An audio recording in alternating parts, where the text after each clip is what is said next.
Republican presidential candidate Nikki Haley is getting more vocal in her attacks on Donald Trump. Nikki Haley made a surprise appearance on Saturday Night Live where she hit Trump. Are you doing okay, Donald? You might need a mental competency test. You know what I did? I took the test and I aced it, okay? Perfect score. They said I'm 100% mental. Nikki Haley there trying a hand at comedy, a desperate attempt to win over voters as she challenges Donald Trump. It's just the two of them left in the race now, and they both want to be the Republican Party's presidential candidate in the election later this year. They'll be going up against Joe Biden, assuming he doesn't pull out, of course. The 52-year-old Haley has implored Americans to support her as she attempts to become the country's first ever woman president. But it seems that most people just aren't interested, in her at least. Is it because she betrayed her old boss by running against him when she promised she wouldn't? Or is it because she's seen as a warmonger candidate whose fervent support for Israel is just a bit too much? Let's take a look. Live from New York, it's Saturday night. Nikki Haley joined a, of course, fictitious CNN town hall skit starring as a concerned South Carolina voter alongside a Trump impersonator. When you see Nikki Haley uniting with the Democrat Party in order to defeat Donald Trump, it really makes you wonder what Nikki Haley's doing. Nikki Haley is doing the bidding of Democrats as we sit here today, and I'm sitting back and I'm enjoying it. The longer she stays in this race, she's weakening Donald Trump. Nikki Haley, give me a break, I know her well. I will never run against our president, she said. I will never, ever. He is a great president. I will not run. This went on for like 2 years. Then one day she's making a speech. I said, oh, that's nice. Ladies and gentlemen, I've decided to run. What's going on? I would not run if President Trump ran.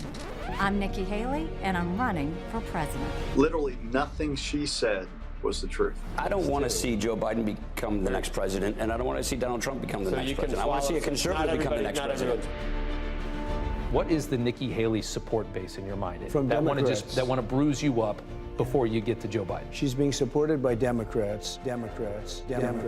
Right now, she's being funded by an array of anti-Trump forces. I'm assuming she's trying to get the younger vote, the Democrats, the independents, but at the end of the day, this just shows that she's not a Republican. It shows again that she's a RINO. A RINO. I was the first person to say we need a reasonable peace deal in Ukraine. Now a lot of the neocons are quietly coming along to that position, with the exceptions of Nikki Haley and Joe Biden, who still support this, what I believe is pointless war in Ukraine. Nikki Haley would receive a rapturous reception from legacy Republican elites. Her worldview is perfectly aligned with their interests. She is all in on forever proxy war in Ukraine. She will never even think of cutting back on our massive aid to Israel, no matter what. We should do three things with Israel. We should give them whatever they need whenever they need it. We should make sure we eliminate Hamas, finish them, because if we just weaken them, they will do this again, and they'll do it to America. I am here today to endorse Nikki Haley for president of Israel. I think she's earned that. I think Bibi Netanyahu is going through a very bad time right now. When I hear Nikki Haley speak, when she talks about the border, she seems like she's much more interested in the borders of countries that are nowhere near the United States, ones that are thousands of miles away. She's not right to be president. I know it very well. The wrong thought process, the wrong policy. What I've seen is through these temper tantrums, Donald Trump is telling a whole lot of lies. We can't have two 80-year-old candidates being our only choices. There will be a female president of the United States. It will either be me or it will be Kamala Harris. Okay, time to bring in our guest now, and we're joined by Matt Tito, who worked on Trump's 2016 campaign in Florida and still firmly supports Mr. Trump. And we also have Jennifer Nassour, who is Nikki Haley's campaign chair in the state of Massachusetts. Welcome to both of you. So, Matt, the question we asked at the beginning of the program, why is it that Nikki Haley is trailing Donald Trump to this massive degree? Well, let's start off with the fact that she wants to give money to Ukraine. She wants to give lots of support to Ukraine in the battle against Russia, and that's an unpopular opinion amongst most conservatives. She's all about the military-industrial complex and getting involved in wars overseas. She made a statement several months back about increasing the Social Security limit or age to be eligible for Social Security, which 60% of Republicans say is a bad idea. And so there's all these different policies that, don't really resonate with the Republican primary base. And quite frankly, she'd be better off running as a Democrat. It seems her policies are more aligned with them. Okay, Jennifer, would you like to defend your candidate? Absolutely. So I love that Matt has all of the Trump campaign lies ready to go, stock and barrel. So let me tell you a little bit about Nikki Haley, right? Nikki Haley was a state legislator in South Carolina.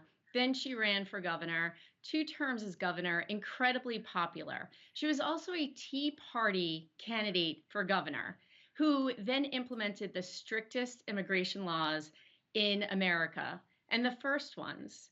And she also was able to reduce taxes and increase jobs in South Carolina. As UN ambassador, by the way, appointed by Trump, the same person who keeps slamming her, she did an amazing job and was consistently commended by Trump himself on tape a lot through her entire tenure as UN ambassador. And so you have that. And so what Matt says about her wanting to give money to Ukraine is false. And if you listen to Nikki Haley and you actually pay attention to anything that she said, you know that she does not ever say that she's going to give money to Ukraine. She doesn't say she's giving money anywhere. She doesn't say she's involving us in any wars anywhere. Jennifer, what she says is that we need to stand with our allies.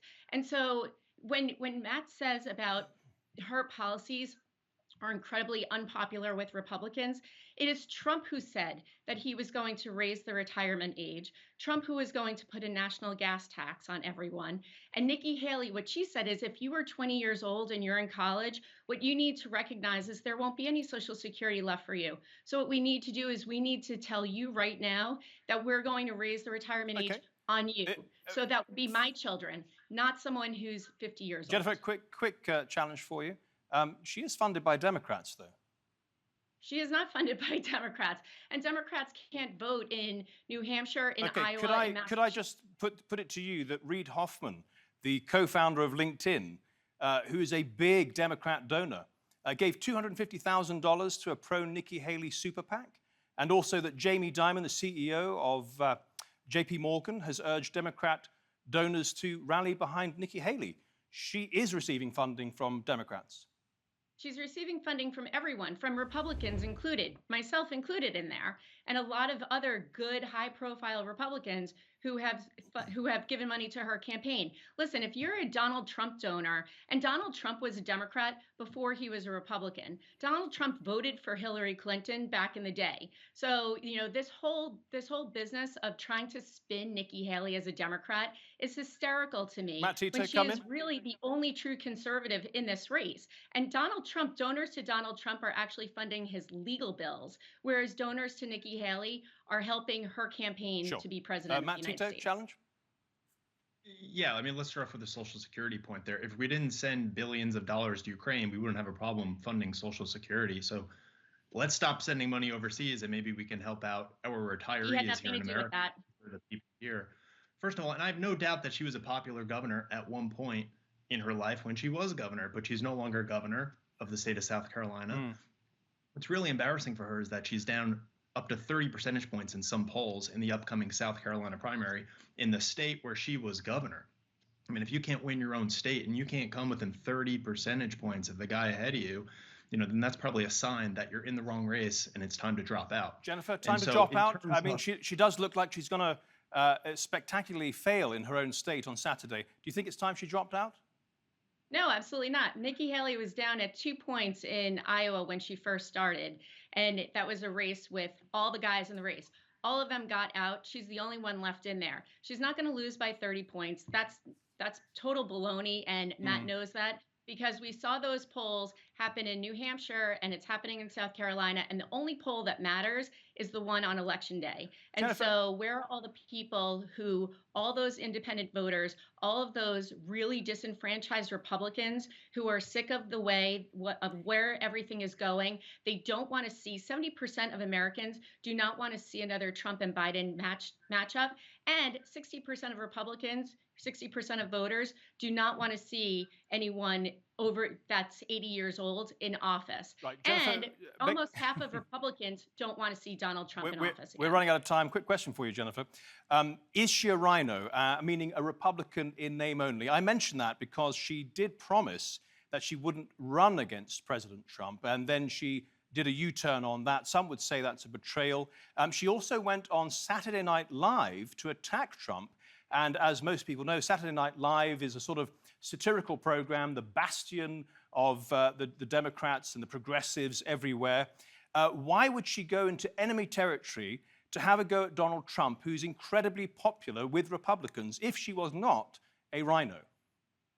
So first, on your first question, on is she a RINO? She is not. She is the only conservative in this race. She has been a true and tried conservative from day one, whereas Donald Trump was a Democrat before he was a Republican. Donald Trump added $8 trillion onto our national deficit.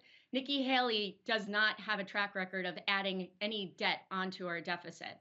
And so if you look at that alone, right, if you look at her view on immigration and what she was able to do as governor of South Carolina, Trump failed at getting a border wall passed. And if he really was that effective, when he had both houses of Congress back in 2016 and 17, he would have been able to have passed a more comprehensive Immigration Reform Act. That didn't happen.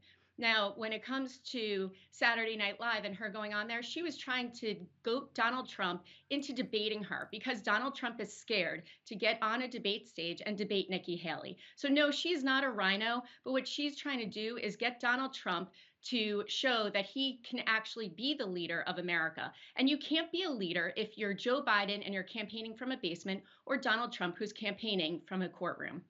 Matt Tito, time for just one last response. Yeah, I think the only argument for Nikki Haley is to vote for her is that she's not Donald Trump. And so for all the people who don't want to vote for Donald Trump, Nikki Haley is the last man standing in this race for the RINO establishment to throw their support behind. But it's not going to be enough. I think we've been through Iowa, we've been through New Hampshire. We've seen that the voters want Donald Trump to be the presidential nominee for the Republican Party. That is going to be what happens. And I know Nikki Haley came out yesterday and said that she's not dropping out of the race. But my hot take is I think she's dropping out of the race after the South Carolina primary this weekend. And I think she will be done. She'll throw her support behind Donald Trump and we'll move on to the general election and hopefully secure Donald Trump as the next president. Matt Tito, Jennifer Nassour, thank you both very much for your contributions to the Nexus today. Much appreciated. Well, Nikki Haley has had a few PR disasters during this campaign, hasn't she? For example, when she was asked about the cause of the American Civil War. Let's have a listen to that. What was the cause of the United States Civil War?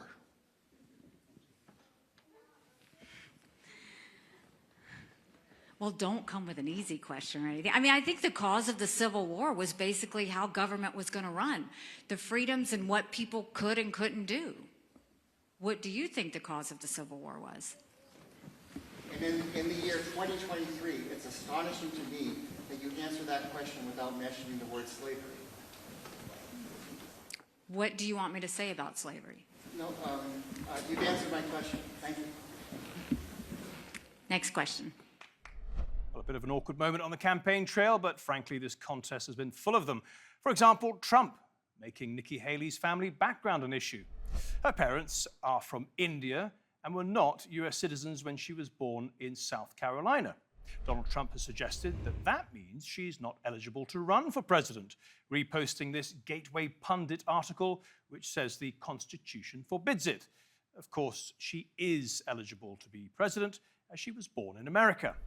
I mean, look, I'll let people decide what he means by his attacks. What we know is, look, he's clearly insecure.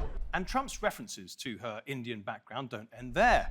His opponent's full name is Nimrata Nikki Randhawa, but she's gone by Nikki most of her life. Trump, though, is using her first name and getting it very, very badly wrong, calling her Nikki Nimrata Haley. On purpose or not?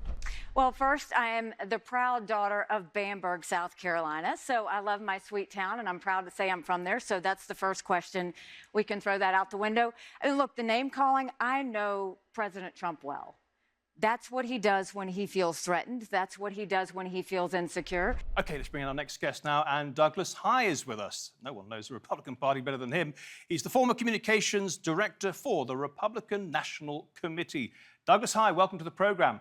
Quick question. Great to be with you. Does it upset you to see the party tearing itself apart like this?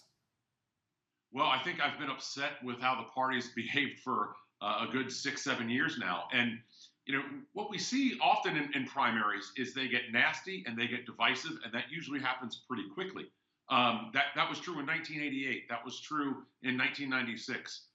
In 2006, with Donald Trump running, obviously that set things on fire very quickly in a way that reached a global scale. I don't think anybody truly appreciated or anticipated it at the time. Some of this is normal, but when you involve Donald Trump, you take it to a different level. Sure. It is another level. I mean, what you have is allegations that Nikki Haley has betrayed him because she said she wouldn't run against him, and now she is. And then allegations from others, not Nikki Haley directly, that he is making sort of racist undertones by playing with her name in the way that he is. Yeah, look, Donald Trump demands not just loyalty, but fealty. And for Donald Trump, you have to prove that every day. What we've seen so often is anybody who questions him, the loyalty goes until it stops. Politicians, whether you're talking about people who are running for president, members of Congress, the Speaker of the House, for instance, they always try and score points with Donald Trump, but Donald Trump doesn't give points.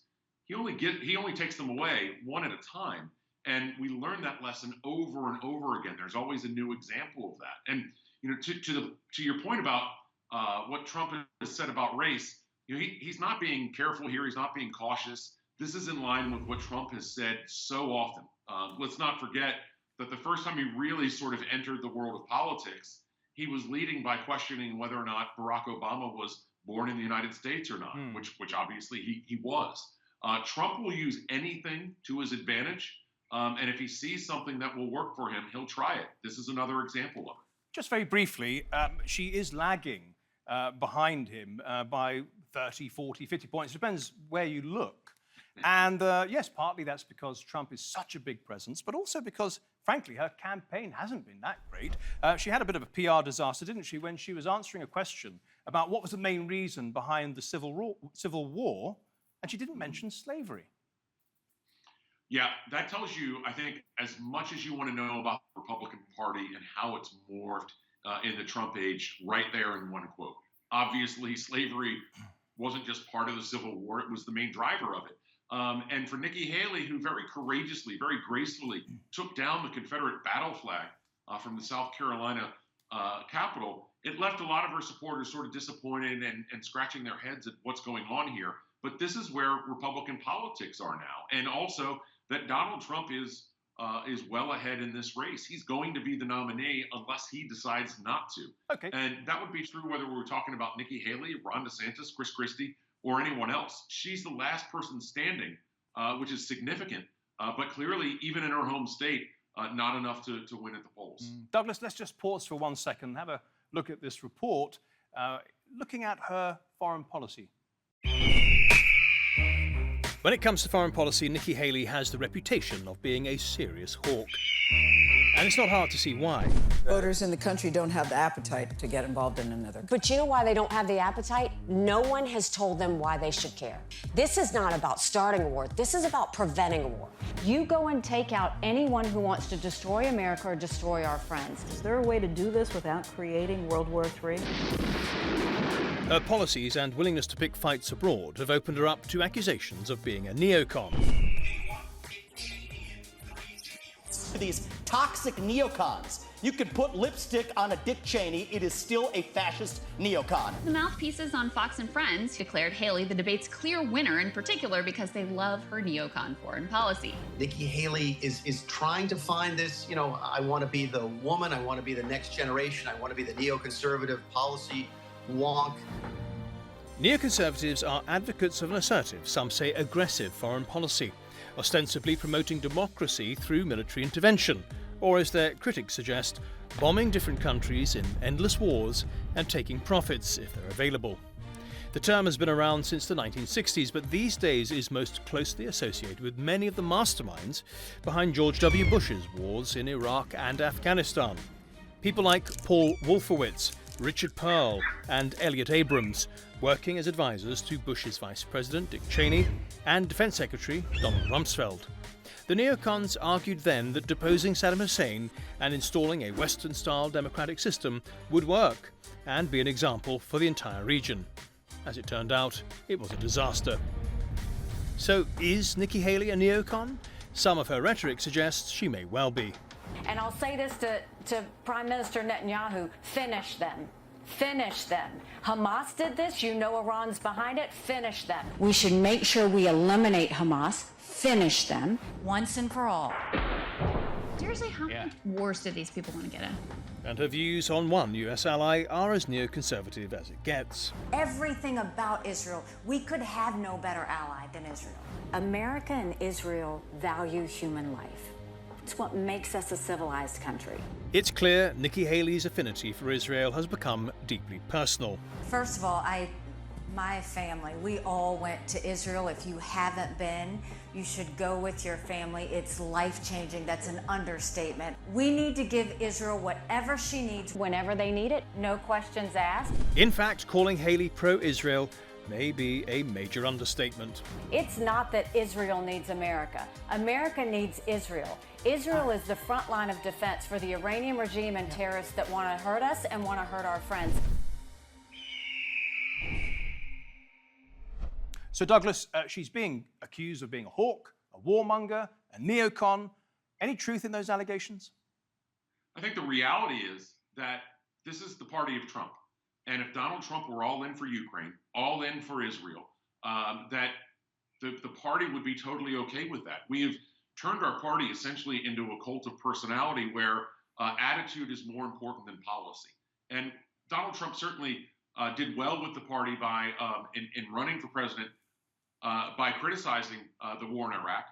There was a lot of reception to that. Republican voters didn't really say much about the war in Iraq, but they didn't like it, and they didn't like how it was pursued by President George W. Bush.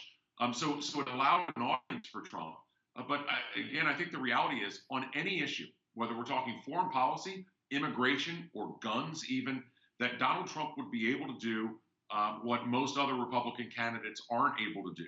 And foreign policy, that's true as well. Again, if he were all in for Zelensky, the party would be there with him. You see, you say we've turned the party into a cult of Donald Trump, as if it's a sort of a top-down decision. But I wonder about that. I mean, Trump got 74 million Americans to vote for him in 2020. Isn't it actually a sign of democracy that Republicans just love him and support what he says because he is saying what they want to hear? Well, that's part of it, for sure. And when you talk about 74 million Americans, a lot of those are people who hadn't voted before, and they were happy that somebody was saying sort of anything. You talk to a lot of first-time voters in 2016, what they would tell you is that they liked that Donald Trump spoke his mind. They were less concerned about what was on his mind.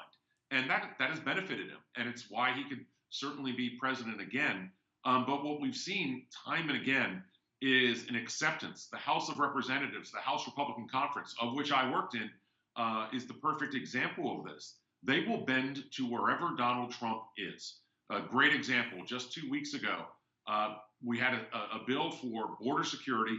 That was the toughest border security bill, toughest immigration bill that we've had in 25 years. And it turned out it wasn't good enough because ultimately Donald Trump said it wasn't good enough. Well, I thought it wasn't good. And Republican members voted. I thought it wasn't good enough because it assigned too much money for Israel and Ukraine to fund their wars when the country is $33 trillion in debt. Well, that was part of the argument. But again, I think if Donald Trump says this is a great bill, then we don't have that problem in the House of Representatives. I've worked on immigration policy in the House very unsuccessfully, I'd add. And to get a bill of this strength on the border, to have it fall apart, sort of leaves me scratching my head, except that Donald Trump decided he didn't like the bill for whatever reason. If Trump supported the bill, it would have passed without a problem. And just finally, Douglas, Nikki Haley says America will have a woman president, whether it's her or Kamala Harris. I guess she thinks that Joe Biden isn't going to make it. And she also thinks that Trump isn't going to make it. Now, she's way behind in the polls. So what does that mean? Does she think that the court cases are going to take him out of the game? Well, she's running on a campaign of hope. And what we know is that hope is not a strategy to win. She's hoping that Donald Trump is convicted, Donald Trump steps aside. And those things could happen, but they're not in her control. And that's the problem for Haley right now. Her speech yesterday was one of the best political speeches I've seen in years. But ultimately, it's falling on the ears of people who already don't like Donald Trump. That makes it really tough to beat him. Even though she nearly choked up and cried over her husband being deployed, is that what you want from a president? Somebody who chokes up and cries?